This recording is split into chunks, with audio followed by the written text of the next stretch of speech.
কবিতাৰ শিৰোনাম স্বনিমন্ত্ৰিত কবি নৱকান্ত বৰুৱা।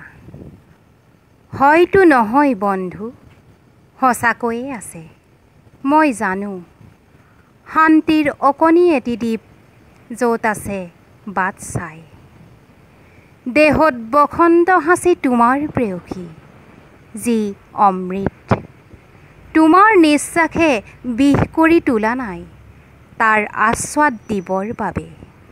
মই জানো আছে বন্ধু, মন আৰু মগজুৱে ঘোলা কৰা লুইতৰ কোনোবা অংশতেই আত্মাৰ মাজুলী আছে তোমাৰ প্ৰেমৰ, য'ত তোমাৰ প্ৰিয়াৰ কলা ফুল মিলি থাকে সৰিয়হ ফুল আৰু কুহুমীয়া ৰ'দালি উমত। জ্বলা জ্বলা গোন্ধসনা চকুৰ পানীয়ে য'ত বাট দেখুৱাই সভ্যতাৰ, চাৰ্কাছত ব্যৰ্থ কাম বহুৱাবোৰকো।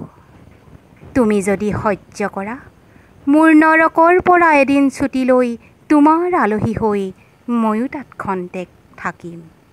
অন্তত দুপৰ এটা কপৌৱে নিস্তব্ধ কৰা বহাগৰ এটা দুপৰীয়া পাৰিলে কান্দিম আৰু ঘূৰি আহি হাই ঘূৰি যে আহিম। ধন্যবাদ।